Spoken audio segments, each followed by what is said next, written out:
Hi, I'm Bab Freiberg. I'm thrilled you're here joining us today for an engaging conversation with Patricia Noble Sullivan on her book, Overland Before the Hippie Trail, Kathmandu and Beyond, with a van, a man, and no plan. We're thrilled Patricia will be sharing her adventures with us today. Some of you may be very familiar with Ashby Village, some may not be. We are a member organization in the East Bay, composed of a flourishing and caring network of people who support each other to age at home with vibrancy, self-determination, and purpose-filled lives. We have over 400 members, 300 volunteers of all ages, and a dedicated community of partners and supporters. Together, we are transforming how we age. If you haven't already, I invite you to join us as a member or a volunteer or both. Many are. We're happy to present these kinds of programs and this quality of programming free of charge, so it's accessible to everyone. If you're able to support our ability to offer free programming and donate to Ashby Village, there will be a link in the chat at the end of the webinar, and you will also receive a donation link in a follow-up email. Before I turn it over to Vicki Saltzman, who will introduce Patricia, I want to recognize Vicki for your important contributions to Ashby Village. Vicki's an active volunteer and a member of our Exploring Creativity group, a committee organized around the principle of encouraging creativity through freedom of expression. Okay, Vicki, I turn it over to you to introduce Patricia Sullivan. Thank you, Bab. Good afternoon, everyone. We have a fabulous presentation today from an Ashby Village volunteer, Patricia Noble Sullivan, who will appear alongside her daughter, Rebecca Sullivan Silbert, to discuss her mid-60s, two-year odyssey with her brand new husband, Mick Sullivan. Together in a Volkswagen bus, they traveled all the way around the globe from California back to San Francisco. Today's talk will be divided into three parts. The first part is the rediscovery of the many copious journals and blogs and letters to friends that Patricia wrote during her journey. And then there will be the actual writing of the book and the subsequent effort it took to get it published. Part two will be the actual trip. Rebecca will be leading the conversation with her mother and asking her questions about the journey. There will be a few questions from Rebecca towards the end of this part, where she asks her dad, Mick Sullivan, some questions. Part three will be the question and answer part, which will be led by Sigrid Duisberg, leader of the Ashby Village event team. And now, without further ado, I introduce you to Patricia Noble Sullivan and her daughter, Rebecca Silbert. Hi, everyone. Hi, Mom. Hi, Rebecca. So as Vicki said, we're going to start by talking about the publishing and then ask some great questions about the adventures and then open it up for Q&A at the end. So feel free, put your questions in the chat and we'll get them to Mom after. I do want to start by saying we're so proud of you and we all love you so much. So, oh, and also for everyone there, I do have pictures, so I'm going to be screen sharing some pictures. So I hope wherever you are, you're somewhere where you can see your screen and see some of these great pictures. Okay, Mom. So we grew up with all these things, the Gurkha knife, we were just looking at the other day, there's a Palestinian, Jordanian, or possibly Jordanian wedding dress that you talk about buying. And we always told the stories, but at some point you started to actually sit down and write it down. How did that happen? Lots of people talk about writing their memoirs and don't do it, but you did it. I did do it, and it took a while, but it was all about timing. I retired in 2007 and moved to Berkeley and have this house full of boxes and things. And we didn't know anybody. And then 3 months later, I got breast cancer. And the whole next year, 2008, it was dealing with surgery, chemo, radiation, like many of you have gone through. At the end of 2008, after this year, I thought, I got to change my life. I got to do something. And so I said, January of 2009, I'm going to start writing. And that was the beginning of the writing. So how did it, you wrote something first, I know this because I've read the book, and then you switched to publishing. Can you tell how you started the writing? What did you use to write it? Jessica mentioned journals, and I'm going to share some pictures here while you talk so that we know what you're talking about. Okay, yeah, I was surprised some years before that my mom and also Mick's mom gave us this box full of letters and that we had written over the 2 years.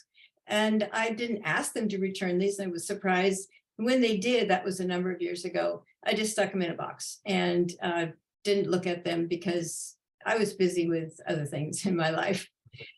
And so then in 2009, in January, I pulled out that box and started to read all the letters and all the journals. That Mick had a journal, I had journals, and I had a trip log.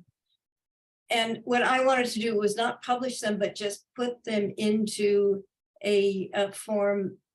I wanted to get a whole chronological description for me of what went on during those 2 years. So it was basically for me, and I thought, well, maybe my kids, maybe grandkids someday will like to read this. But that's how it started. And it took me basically about 6 years. I worked on it. I just switched to a picture of your trip log. This is shocking to me. I can't even imagine writing all these things down. Can you talk about keeping this log that you kept? Well, this was actually the most important thing, I mean, looking back, that really helped me write this book, because this was in Spain, where we were stuck for about 6 weeks, and I wouldn't have even remembered that it was 6 weeks, except that I wrote down every single day for the 2 years. I wrote down where we were, where we slept, how far we traveled, what we bought, and for this, I could go back and see and remember all these little issues, what had went on every single day. This data plus the journals and the letters that both of us had written gave two sides of this. One is this just detailed data, and the other side, the reflections. So those I put together. You came back in 1967 and you had all these journals. So there's also a journal, to be clear. There was the trip log and the journal. Yeah. Had you cracked them since 1967? No, for 40 years, I had not read a letter. I had not read my journals. I had nothing. I was busy. You were baby and your brother, and I was working, and I don't like to read my own journals anyway. So no, I had not. And it was a revelation. So at some point you took those trip logs and you wrote everything. And at some point it switched, right? You switched from just writing it all down to thinking about publishing. How did that happen? Well, before the publishing, I did write that book you were referring to. That wasn't a real book. I call it a pretend book, because this was in about 2015. And I took my, I don't think we even had flash drives. I don't remember if it was flash drive. I think I just sent emails. I went to a copy place in Berkeley on Shattuck and said, can you make this manuscript look like a book? And the guy said, sure, I'll do that. And so he did. He put a cover on, and I made about 6 or 7 copies and gave them out to you and about 5 or 6 family people who gave me great feedback. And I left that 2015, let it sit. And then at some point you decided to take it to the next level, as they say. Yeah. COVID. we were all shelter in place, 2020. And I thought, okay, here I am stuck at home. This would be time to get that book out and make it something that is more interesting, maybe to people outside of our family. And then it was in it was in that summer or maybe that fall, I saw a class called Publish Your Memoir in a Berkeley writing group. So I thought, perfect, I'll take this class, which I did. And I learned a lot about publishing companies, about agents, getting agents, writing what your theme is, and all sorts of things I didn't know about. So I ended up writing to some publishing companies and got some very nice letters back. And all of them said, we'd like to see your material, but we're overwhelmed right now. We have way too much work. Come back in a year, or even it was like, I think one of them said, come back in January 2021 or March of 2022, or I mean, way too far. And that was discouraging. And then I was talking to another volunteer in Ashby Village, Julie Freestone, and because she had just published a book, and she said, have you heard about BAPA? BAPA. And I said, no, what's BAPA? She said, Bay Area Independent Publishers Association. And if you want to publish self-publishing, contact them and see what it's all about, which she had done. So I did, and it was a lifesaver. That was 2 years ago, and now the book is published. When I first logged on to they're on Zoom now, so anyone can go. I didn't know anything about self-publishing. I didn't know what an ISBN number was. I didn't know what a Library of Congress number, or what was the difference between the two. I didn't know if I should be a company. I didn't know what all kinds of editors there were and what their different jobs were. I learned all of that from this wonderful organization. And I think if any of you want to try self-publishing, log on BAIPA, BAIPA.org, and you'll find some help. Do you recommend self-publishing?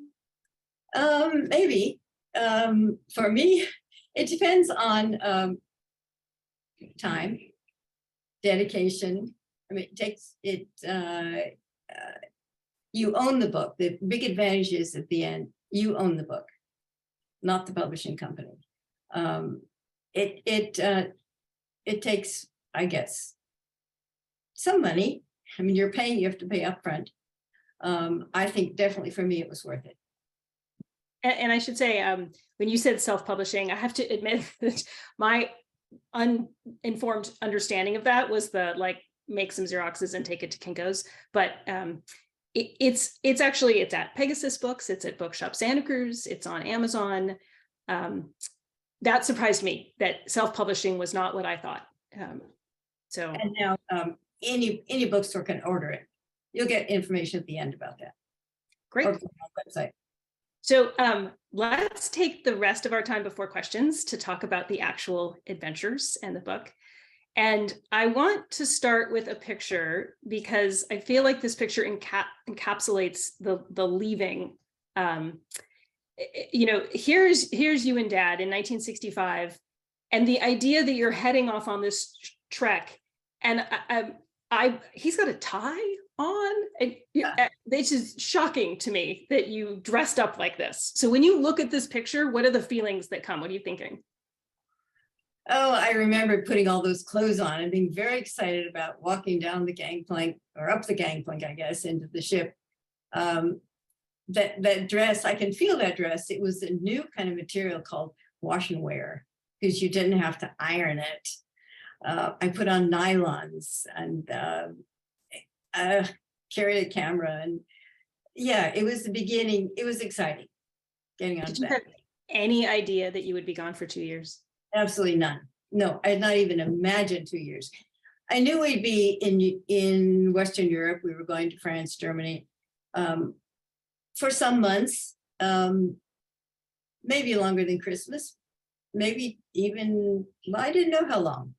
It was all up in the air. But I thought, okay, we can't get jobs.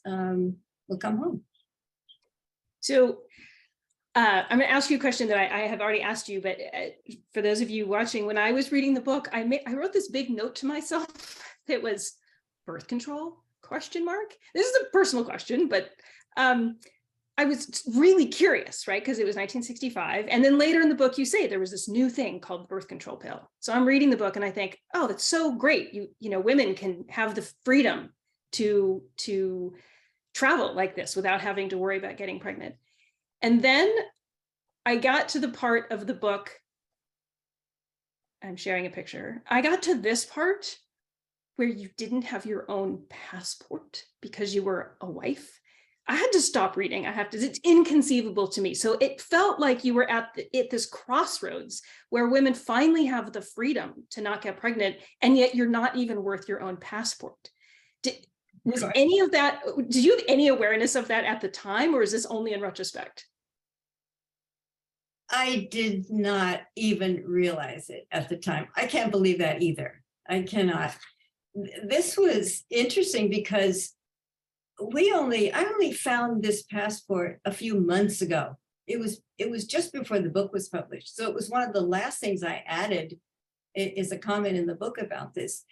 I had been looking for years, and I was looking for it because I wanted to look at all the visas. I remember having pages and pages that were stapled in or glued in that one passport. So I got it and was floored to see, as you can see, there's Michael Gelling Sullivan, that's Mick, his birthday, his eyes color, his age, the date, everything. Me, I'm wife Patricia.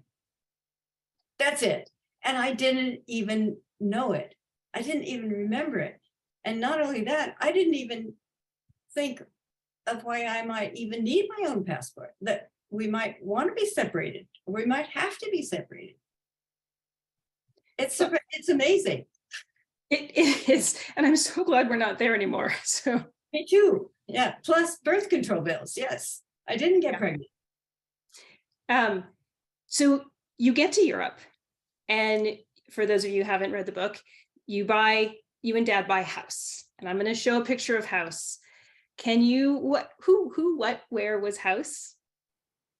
Who, what, where was house? House was a 1963 Kombi camper that we bought in Germany. We just walked into a Volkswagen place. We had no real plan about how to do this. We walked in and said, we'd like to buy a camper van, maybe a Volkswagen. Are there any around? And luckily we came upon this one.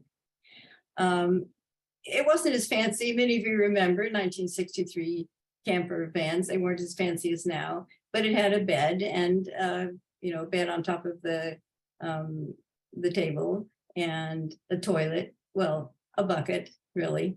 It did not have a stove, but that one you see there is one we bought with some gas. It had a tank for water, and that's it. So I think I know the answer. Had you lived with Dad before? First of all, actually, first question, because I forgot to, how long had you been married when you left? About 6 weeks. Okay. And did you live with Dad before you got married? No, we didn't. This was the mid-60s, remember? I was just out of college. I had taught school for a year, but no, we did not. We had dated when I was in college. We were both at Santa Barbara, UC Santa Barbara. But no, and the other thing, when I look back and read my journals, I wasn't even worried about living with this man. I knew him as a boyfriend.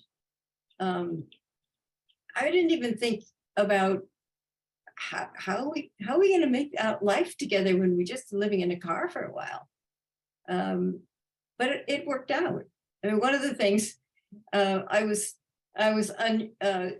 surprised at was that he wanted, as I did every day, to clean out the car. So we put away the bed in the morning, get out the breakfast stuff, and sweep out the car. And he was as enthused as I was to get it all kind of put back neatly. So I thought, well, that's a good thing that he's not expecting me to clean it off. Thankfully, that worked out. So you have this first, year plus where you're in-house, and you describe it all in the book. And this was another thing that probably when you wrote it, it seemed sort of normal to you, but me as a reader now in 2022, you would just drive around and then stop and sleep anywhere. What was that process like? You're just driving around like all of Europe and Greece and Turkey and say, oh, let's just stop. Yeah, that's it. It started to get dark. Well, it wasn't quite dark, but as I still feel right now, and so does Mick, we've talked about this, when those afternoon shadows start lengthening out, then you think, oh, okay, it's time to start thinking of where we might sleep tonight. And we'd pull over and try to find a place we had some privacy and maybe some water, and pull up and sleep, get everything in the bed all fixed up before dark. And that was it. I still feel that. It's interesting, the feeling. So you're in house, and you living in house, and you're going through Europe, and Dad has worked. And you mentioned at the beginning, like, you didn't know, maybe you were going to be home by Christmas, right? You left in September, but you did actually stay through Christmas and through the spring.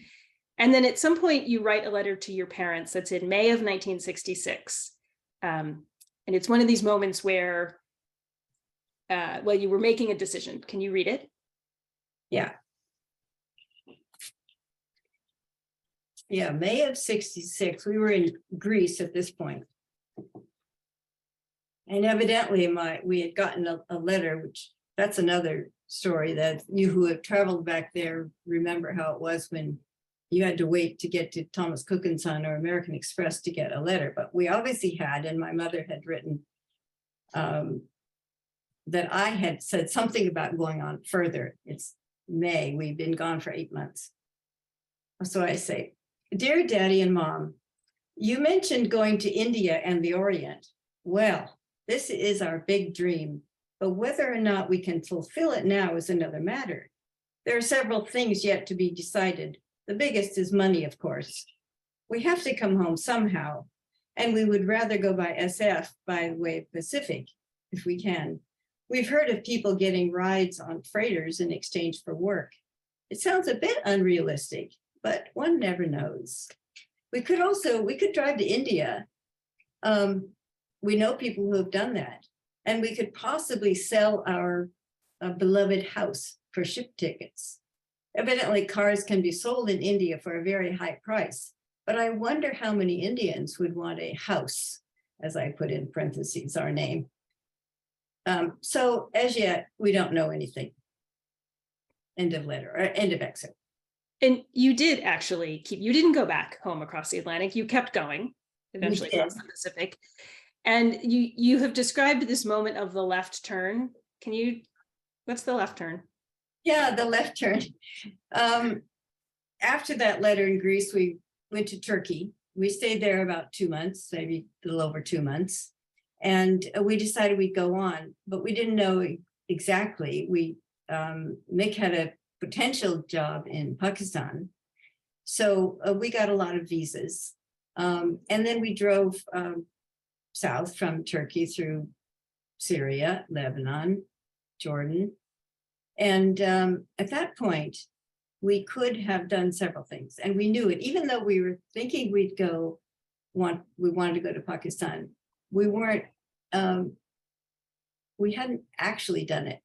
And we had friends, we talked to a lot of people in campgrounds. Some people were going through Egypt and over to Morocco and North Africa. And some were going south all the way to South Africa. And some were taking a freighter or some kind of boat back to France or Italy. Or we could have driven, but we didn't. We turned left, which was going east. And we knew at that point it was desert ahead of us. And we knew we would not turn back. And I think you have a short excerpt there of this moment where you turn left and you're not going to Africa, you're not going back to Europe, you're going towards Iraq and Iran. And I'll show a picture. Okay, let me get this one. I think it's 118. Yeah. Oops.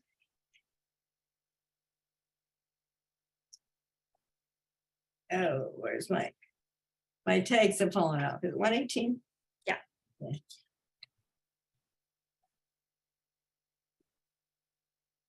Okay.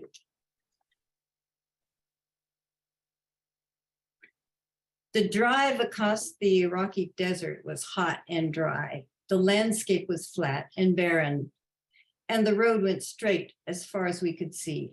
There were rocks and dirt, nothing green.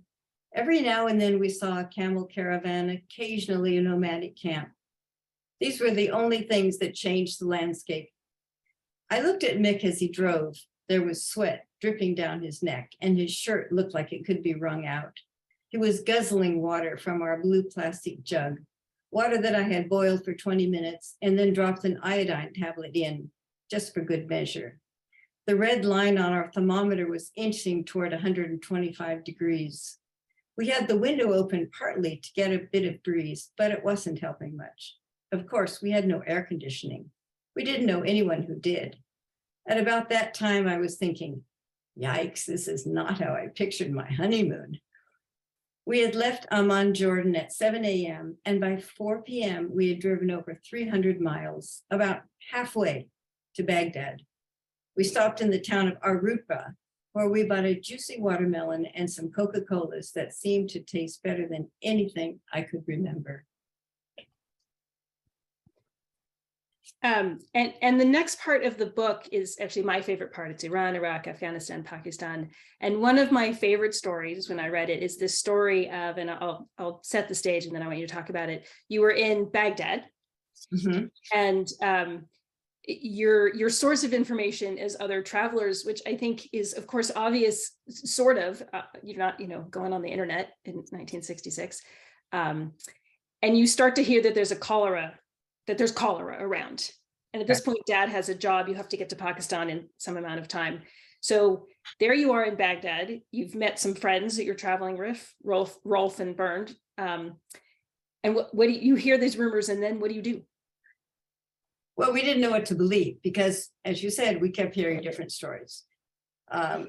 We asked an Iraqi official, and he said, no, you can go through the border. And then some travelers said, no, I got turned back at the Jordanian border. So we went to the embassy, and the guy we talked to there said, no, it's definitely closed. And we said, how long? He said, I don't know, sometimes a couple of months. We thought, no, we can't do this. And he said, well, if you drive to Basra, which is about almost 400 miles south, there's a better chance of getting across into Iran. So we left that day. We didn't want to get cholera. We didn't want to get those shots we saw people being given, and we'd had our shots. So we drove all day long with Rolf and Bernd, our friends, in their Mercedes in tandem. I didn't know where we were going to stop that night, but we found a nice city park in Basra, and we pulled up and stayed there for about, we planned to stay until we could get to Iran. It turned out to be about 3 days. So I just popped up a picture. What is this picture? This is the city park in Basra, and that's Rolf and Bernd. It's their table. We'd never sat at a table. I thought it was quite fancy to sit at a little table for breakfast. We met some other travelers in the park and talked to the consular officer, who was named Jim, who was so friendly. He had us over for dinner. He gave us, he let us take showers in his house.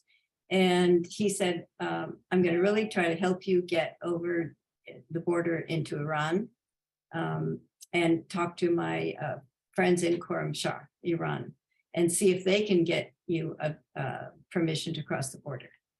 So the next morning, after 3 days, we saw Jim come driving up and running into the park. He said, quick, I just got permission for you to get over the border, but you've got to get across the Tigris River. It closes in at 9 o'clock, and it's 10 minutes right now, 10 minutes to 9. Wait, so can I stop you for a minute? Sure. So here you are, let's say you're having breakfast with Rolf and Bernard. You've got 10 minutes Yes, that's right. We had 10 minutes. Well, it wasn't far to the bridge over the Tigris River, but we weren't like this picture at that 10 minutes. It was the next day. And, you know, we didn't have to put away the breakfast dishes as it looks, but we threw everything into the car and just dashed, got over the bridge. And Jim, the American consular officer, had said, you'll find the road and just keep going. So shall I read that part? Yeah, I just switched pictures. Okay. This is our van, of course, and in the car in front is Rolf and Baron's Mercedes.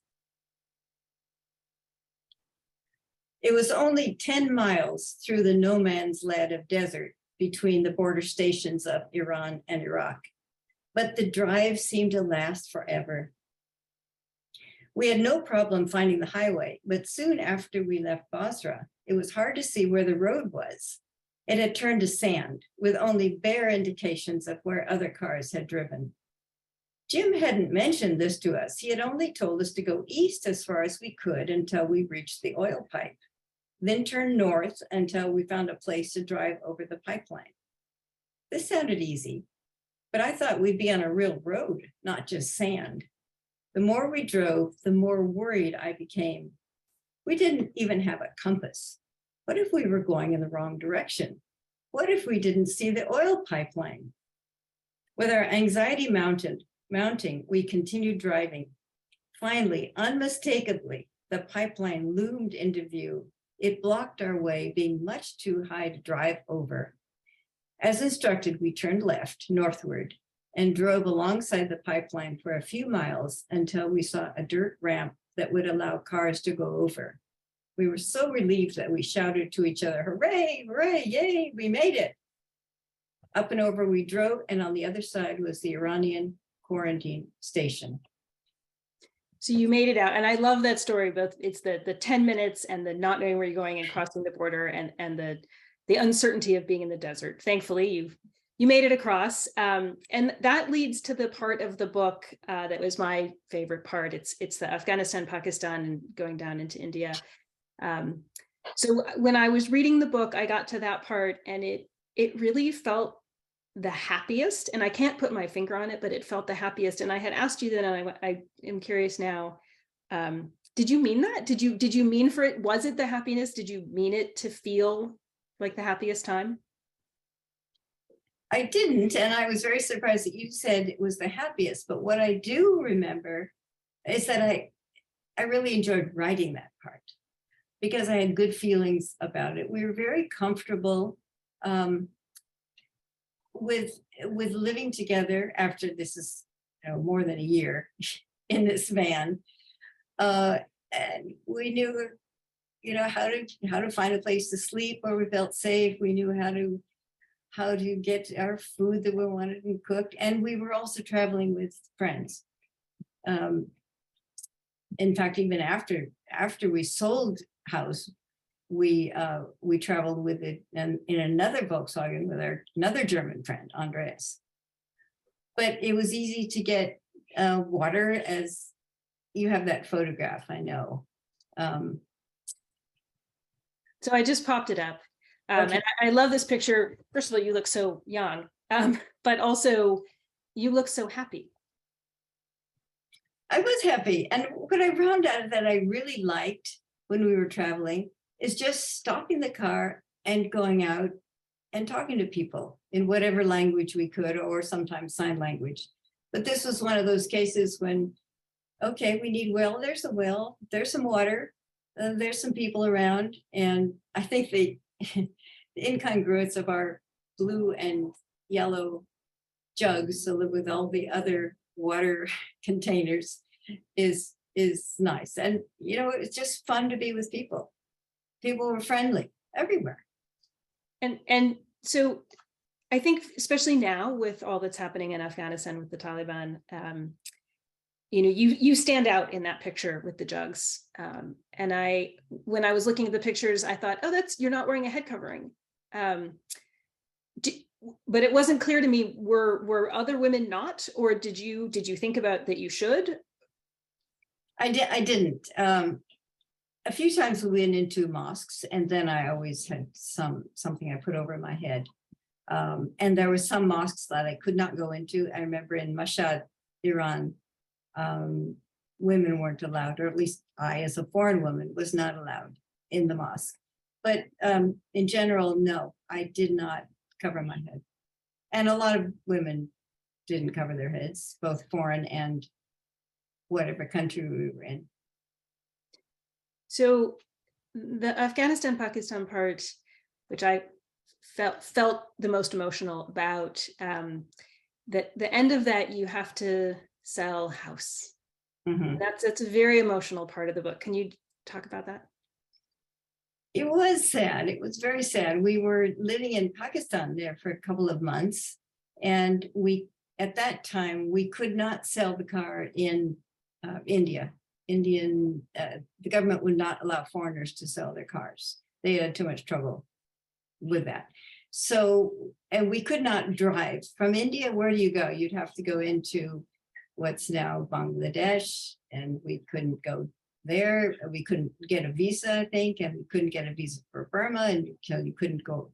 I mean, what are you going to do? You either have to put your car on a ship and go to Singapore or somewhere, or drive back. And it was too expensive, too hard to think about shipping house from then on. So we drove back to Kabul, Afghanistan, and sat there in downtown with a sign in the car and said for sale until somebody came and bought it. Did it take a while? It took about 4 or 5 days, and people came by and we chatted, and we just parked in front of the Kabul hotel, and we could use the bathroom there. And so we just waited, and yes, we did sell it. And from then on, it was sad not to have our own vehicle, but a friend that we had met in the Baghdad campground drove up in his car, and he said, "You want to come with me?" And so we ended up in his car for about a month through India. And Did he say, "Want to come with me? I know where I'm going"? Or was it, "Want to come with me? We're heading vaguely east"? Well, vaguely east. He was actually going to go to Nepal, even though this was before the real hippie trail, but he was headed toward Nepal. And so we ended up traveling together, the three of us in his car. But yes, it was hard selling house. And it was harder from then on. After leaving the Volkswagen with Andreas, it's much harder to travel. I did feel like the first part of the book was a little bit of a love letter to house and to the relationship that you and Dad had in house. And then the next part is much harder, as you say. And I think you had said something about the difference between sort of wandering and traveling, that you were no longer wandering once you no longer had a car, because you had to plan where you to stay. Yes, and I think of that also as the difference between a lifestyle and a trip, which maybe is kind of the same thing that you're talking about. And a trip, of course, you plan. Trips are wonderful, and you plan where you're going and usually where you're staying and when you're coming back. But a lifestyle, every day is a day, and we never knew exactly what was going to happen or where we were going to go. And also, this was before any of the Lonely Planet books. In fact, about the same time we were traveling, we learned later, were the people who wrote Lonely Planet, because they said, "Hey, there are no guidebooks. How do we know where to go?" And the answer, you always know where to go.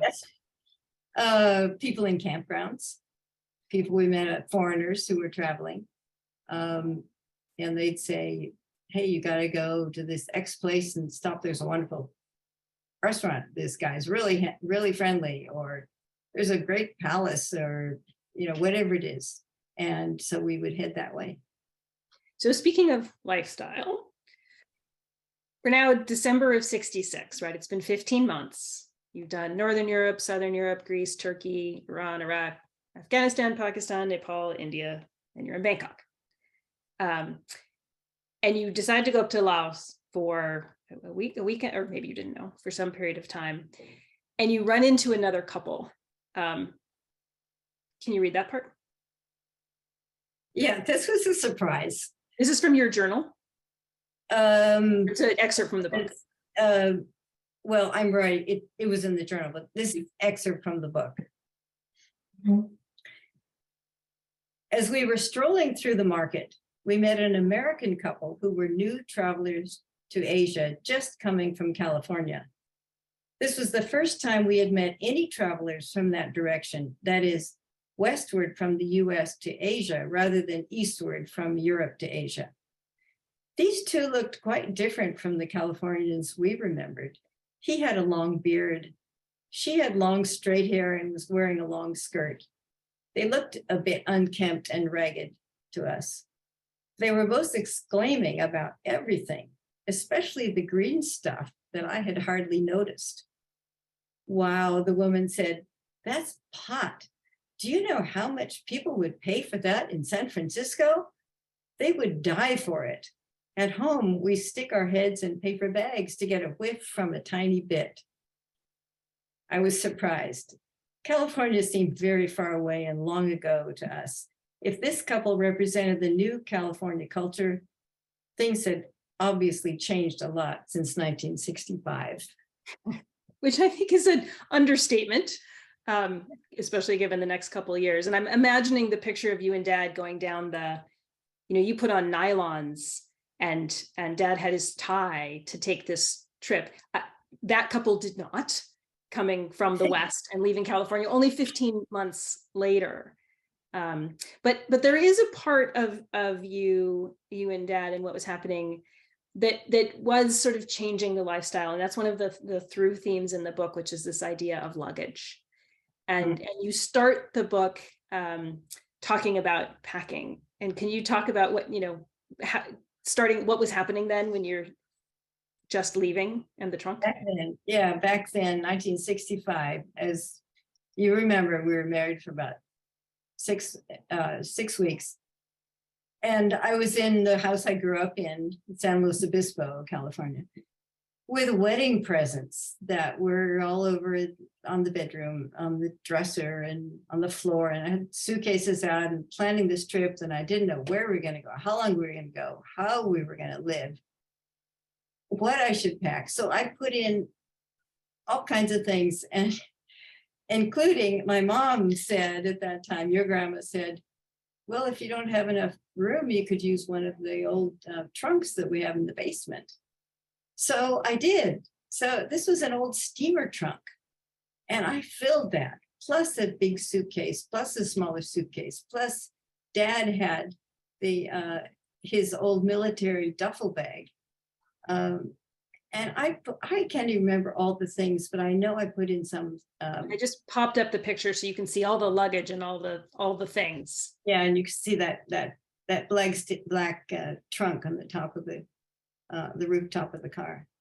So I even put in wedding presents like placemats and things I can't imagine now looking back on how I ever.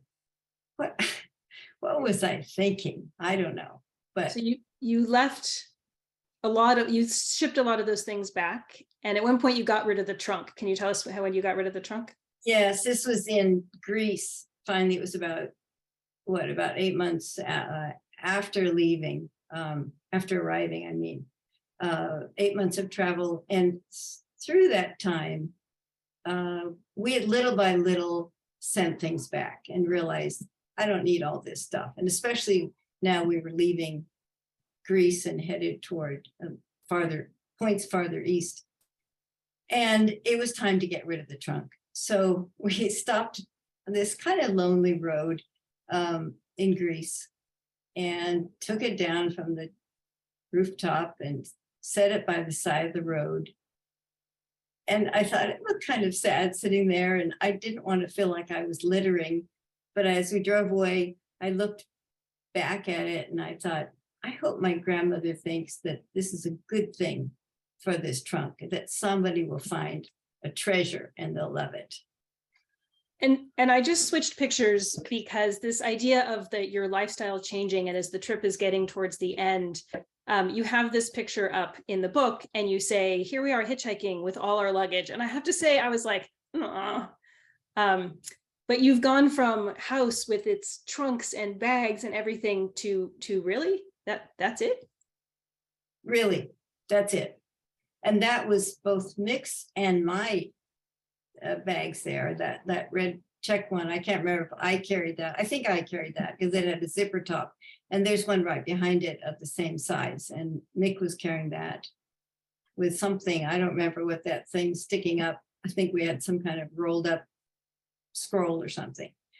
And then I had the bag that was there. I kept changing bags because they would wear out. I bought these little plastic bags and then like that, tote bags or, that kind. And they left for a few months and then I'd buy another one. But that was it. And we were hitchhiking at this point in Japan, as you said. And we couldn't have done it without being able to just carry things one hand. So you have also, not hippies yet, I guess, or ever really. But you've had this massive lifestyle change, but now you're in Japan and Taiwan and the trip is ending and you write, and I have this one last question for you and then a question for Dad, and then we'll bump it to Q&A so people put stuff in the chat. So the last question I have for you before my question for Dad is, I wanted you to read something. I think you wrote it in your journal, and you wrote it, I guess, in Taiwan, because you sort of you came through Bangkok and went up, and then you were in Japan and Taiwan before you headed home. Can you read that letter or that journal entry? Yes.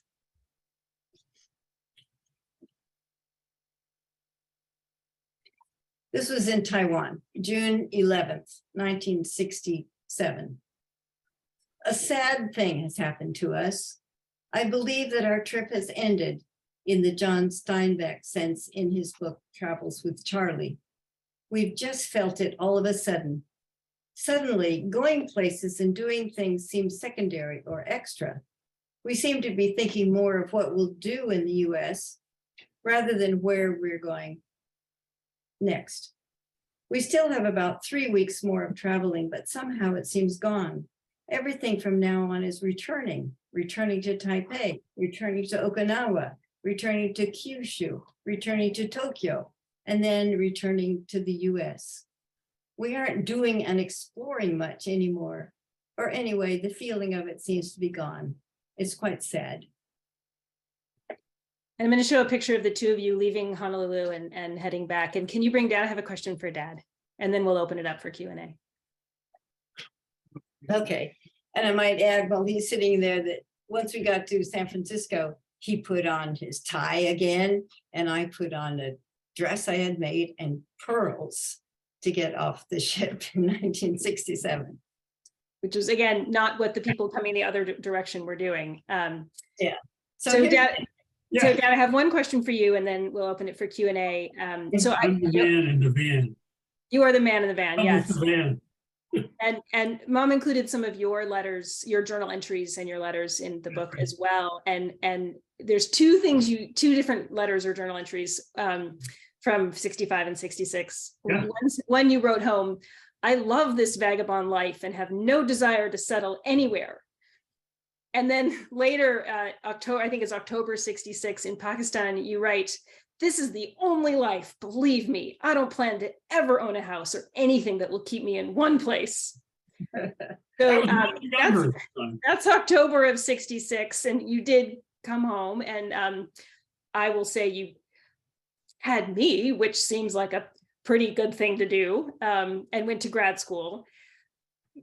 But you did come, you said, I don't plan to ever come back. We're never coming back. And then you did. So how did the trip affect, the last 50 years? We kept right on going. We just established a base and used that as a base to continue traveling around the world. I mean, we're both pretty adventuresome, and we're quite flexible and adaptable. And you really have to be. You're going to have to deal with problems that come up in life. I mean, for 2 years, we were at arm's length together, and you either cooperate or you stop the trip. And, if we're in our little van and we come out and there's a foot of water where we parked last night, we realized we parked in a place that was irrigated overnight. You don't get mad at one another. You don't blame. You figure out how the dickens are we going to get out of this? And you go through your options and you decide how to do it, and you do it, and then you move on. And most of the time, you just do the very best you can, and you hope it works out. And most of the time it does. But our life has really been consistent in trying to find and appreciate adventure. And the trip, I think, really gave us a sense of confidence of being able to not only be adventuresome, but to deal with the problem successfully and to move on. And there are times, when it gets really interesting. I mean, when you have a wife who comes home and says, I think I'm going to join the foreign service. You think, oh, well, that's cool.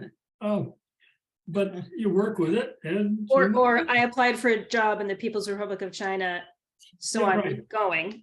Or I got a Fulbright and I'm off to Turkey for 2 years or something. And it's fun. I mean, I saw places and met people and did things I would never been able to do without that. So, I mean, she was posted in Kyiv, Ukraine, and we both developed a tremendous sense of appreciation and liking for the Ukrainian people. And of course, the current terrible thing is it brings that to mind. Yeah. No, it really set the core for how we live the rest of our life. And you gave that to me and Adam as well. That Yeah, I think so. wanderlust, I think. Although I do own a house, and I don't plan to ever live out of a van, but so I am so proud of the book, Mom, and so proud of you. And I'm going to now hand it back over to Sigrid. I think there's a bunch of questions in the chat, and I'll address the questions. Okay, first of all, thank you so much, Tricia, and also Rebecca. Great questions. I felt I have already read the book, after this interview with your mother. So it's wonderful. It was wonderful, and what a trip! Wow, I got jealous.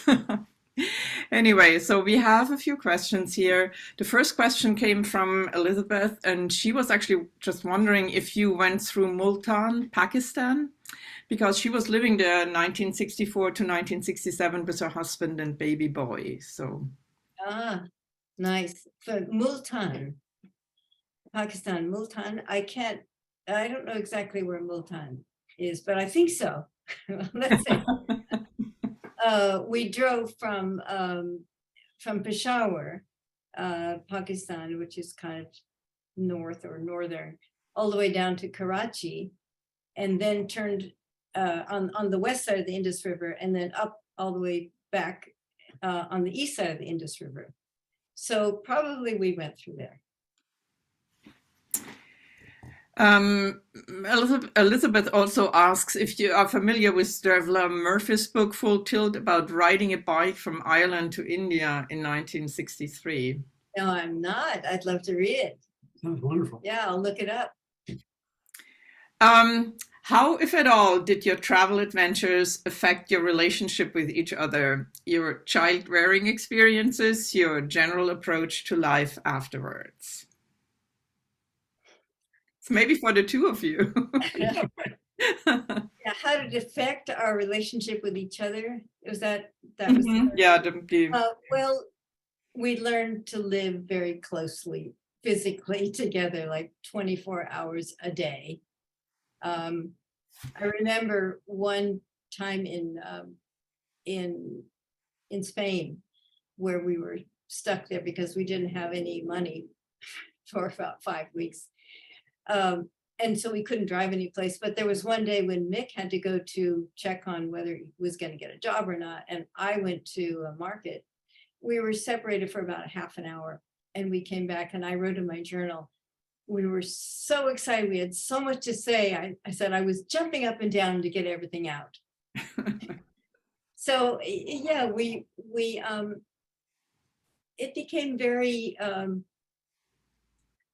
easy to live together instead of getting harder. And I think that has lasted for the 50 more years.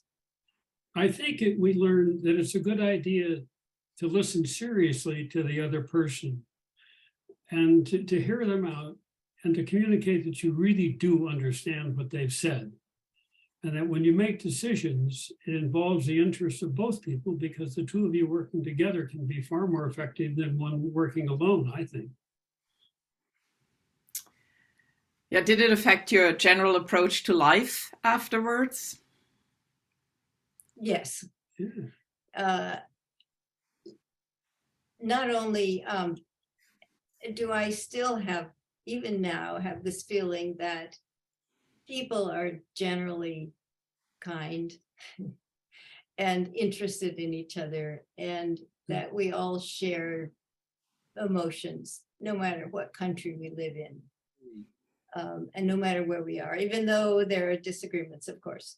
But basically, people are human, and I still feel that way. That I feel I could go anywhere and find people that are friendly and curious and interested. And then as far as traveling in so much of the world, when I read something in the newspaper, like the war in Iraq, or in Ukraine, for instance, I can picture being there. And so, and I can picture the people that are there. So it adds a dimension to, it's not just something over there where people are not getting along for whatever reason, but they're people who are like me, like us, like everyone, who have loves and hates and fears and loves their children and wants to have a better life. We also we still travel as lightly as we used to. Almost. But when we go someplace, people are kind of always taken aback by, is that it? That's all you've got? Yep, that's all we need. Yeah, that's actually almost the next question. Somebody asked, were all of your subsequent vacations as challenging as your honeymoon? So. Not quite. Not quite like that. But a lot of challenging times. Yes. Did house ever break down? Oh, good question. Remember that time? And not often, actually, we had it serviced, but there was a time in driving from in Iran, from between Khorramshahr in the south and up toward Tehran, when the car stopped. It stopped. And there was nothing around. There was nobody around. Even Rolf and Baron had gone on ahead. And so, you want to tell what you did? You opened up, you got in the back of the engine, opened up, and? Well, before that, I had the feeling, which she, I think, denies or doesn't accept, that she looked at me and sort of said, without saying it, "You're the man, so fix it." Now, remember, this was the time. And she said, "Well, I didn't do that, but that's all right." Anyway, I did go around the back and I lifted up the thing, and I knew enough about cars. I saw a strange wire running down that shouldn't have been there. And the throttle arm was hitting it, and it was shorting out. And I picked it up and put it up there and got back in the car and started, and we went. And we really didn't have any other options. We would have had to try to find a pull or push or somewhere, but we were really in nowhere. We didn't have any really terrible breakdowns, No. But I did wonder, like, what would we do there in Iraq or Iran or Pakistan? Would we just find the next camel? It didn't come to that, luckily. That's good. Actually, somebody said they would like to see that wonderful multicolored map again, and I think maybe we can do that at the end of this Q&A. The map you showed at the beginning, I guess. It's also, by the way, I can add, it's on my website, patriciansullivan.com. You can see it. Oh, okay. So people often fear the unfamiliar, the perceived exotic, or the different. How did this experience change your outlook on life? And I guess in particular with regard to this. fearful of the that was the question. I'm sorry. Was it being fearful of the unknown? Yeah, I mean, people often fear the unfamiliar, the perceived exotic, or the different. I mean, we know that, you know. So, how did this experience change your outlook on life? I didn't have that fear of the strange or the unknown. I traveled before that as a child a bit, and so it didn't change. I didn't have it. I mean, there were a few scary times. I'm not saying there weren't some scary times. There was a time, and this goes back to the car breaking down also. We were in Baghdad, and we were traveling with just out for the evening in Rolf and Baron's Mercedes, and they had a flat tire. And it was a scary, hot evening. I mean, it was a hot evening. Crowds are coming closer and closer, and I was afraid that, you know, might turn into some kind of riot. And we had to get everything out of the back of the car to get the tire and fix the tire. And anyway, yes, it was scary, but that was a moment. That was an incident. In general, I wasn't afraid. Which country presented the biggest surprise or went against your expectations? Oh boy.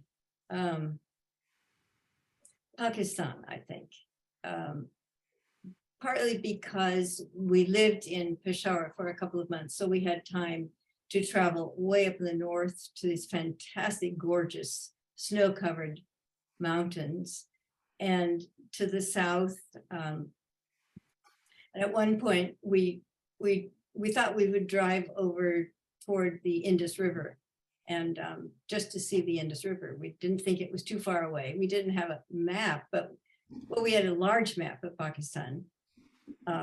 And we knew it was east, so we thought, well, we just keep going east, and we started out on a road, and the road ended up going away. I mean, we were in some kind of fields, and we kept going, and then came to a little village, and we set up our stuff to sleep that night, and the head of the village came out and said, we'd like to invite you to sleep in the palace because it's all boarded up.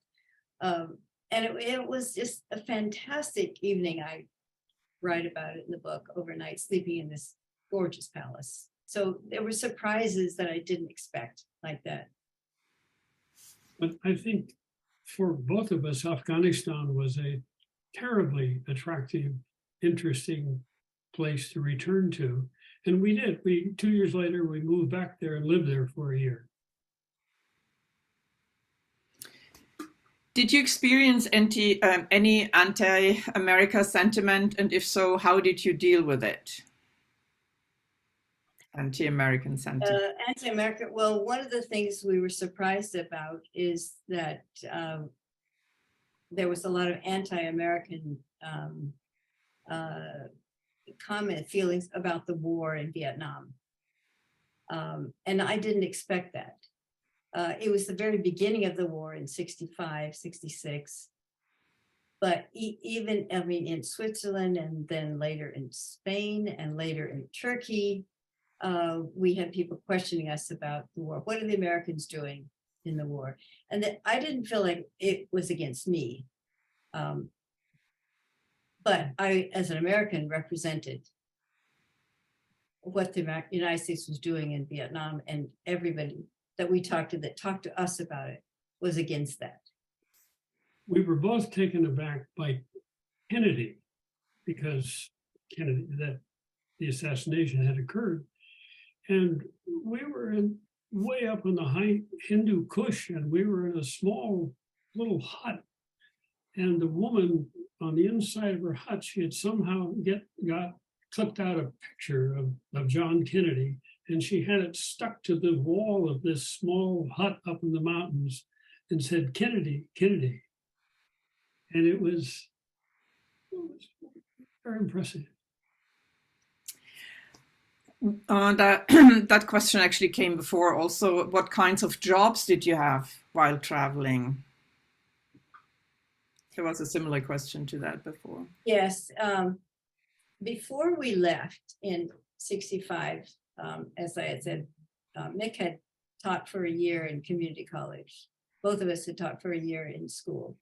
And he had some friends in this college who had traveled in Europe in a Volkswagen camper bus, which is one of the reasons that kind of spurred us to do it then.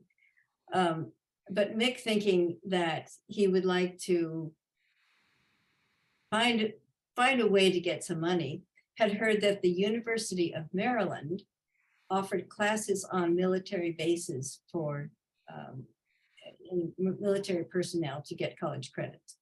So he wrote to the University of Maryland and got certified to teach anthropology and sociology classes on military bases.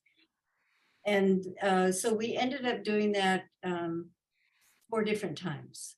And these were like sort of like summer school classes that is like 2 days a week in the evening. So with the first one was in France, and then we went to Spain, and it didn't happen. It fell apart there, and we thought maybe this isn't going to work, but it did. We got the next job he got in Turkey, and Adana, southern Turkey, and then the next one was in Peshawar, Pakistan, and the last one was in Bangkok, Thailand. So each of those jobs in those 4 places allowed us to stop for a few months and to get enough money to keep going. And I taught also in Bangkok. Did you ever feel like maybe you had gone somewhere that you shouldn't? It either didn't feel safe, or it was hugely disappointing, or anything like that? Well, a very hard day, one day in particular, was leaving from Nepal and driving back down into India. And one reason this was so difficult is that the first day we were traveling without our own vehicle or being with our German friends. And suddenly we were at the mercy of Indian trains and buses, and then from then on, timetables, getting tickets here and there.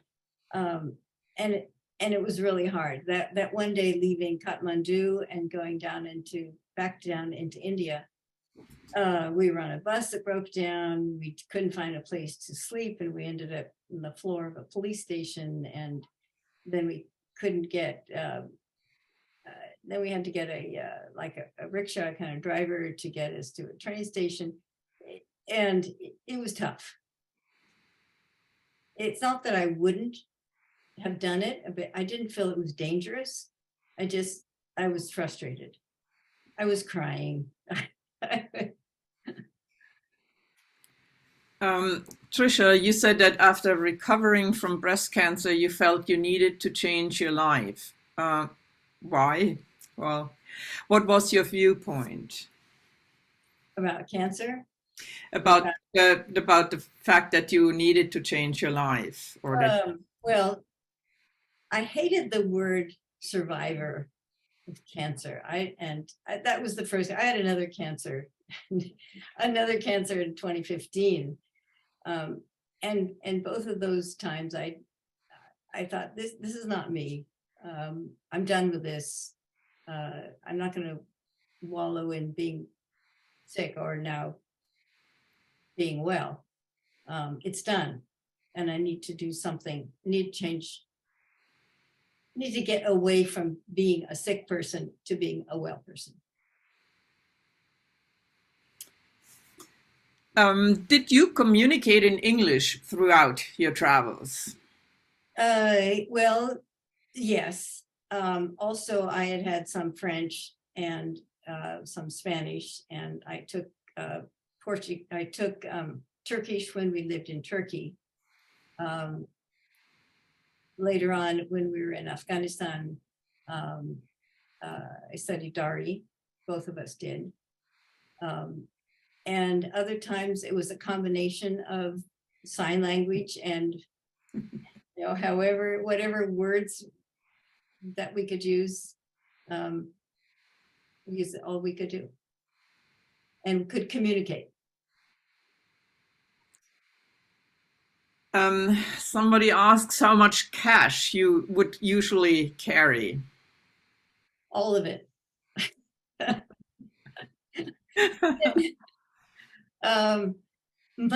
Money, as those of you who are of this age remember, it was really hard to deal with money.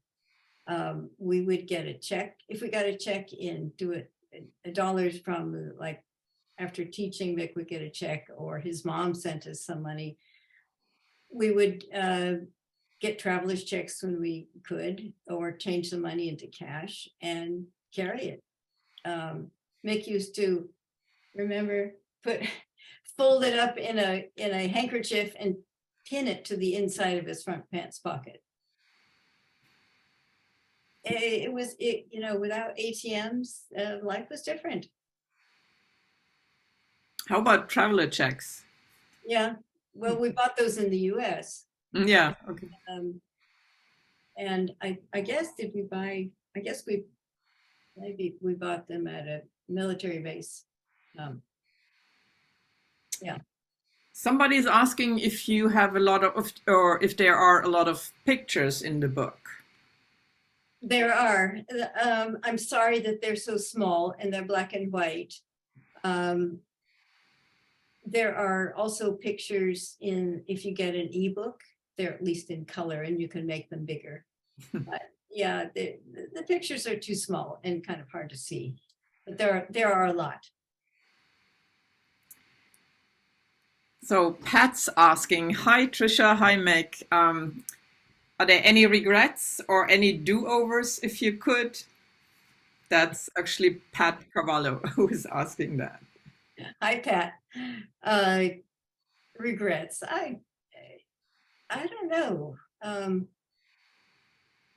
Well, it was Rebecca that said one time just recently, didn't you go to, in Jordan, to, remind me, Rebecca, where you just were? Petra. And I thought, no, we did not. We didn't even know about Petra. I wish we had gone to Petra. We didn't know about it. And I wish we'd been able to go to Angkor Wat, which later I did go about 20 years later. But we couldn't go there because of the Vietnam War. Okay, I think that's pretty much all the questions we have, but I also want to mention that there were a lot of like compliments, you know, people really loved it, and your travel story today, the interview, and very fun listening to this, and great job. You made it all come so alive. And so, yeah, people really loved I mean, and I'm sure they will love your book as well. I mean, if they haven't read it yet. Yeah, and I think with this, I thank you both, Mick and Tricia, and also Rebecca, of course, and I give it back to Vicky. Well, I really hope that everyone was as enchanted by this magical journey as I was. I did read the book, and I can tell you, it's a masterfully written document of travel and lifestyle, and it's fascinating to think about how much the world has changed since Pat, Patricia, and Mick have traveled. I kept thinking about all the things that are so different, even including the feeling that I had when I was in Europe as a young person, that I felt that I was really safe as an American, and I'm not sure I would feel that way anymore if I went back, especially to places like the Mideast. And I just want to say that one can buy a copy of this book, it was mentioned earlier, at Pegasus on Solano, and also at Santa Cruz Bookstore. And there's more information about Patricia on patriciaNsullivan.com. You can read a little bit about her teaching life. Anyway, I just want to thank everyone who joined us today, and I hope everybody will buy a copy of the book. It's really a great read.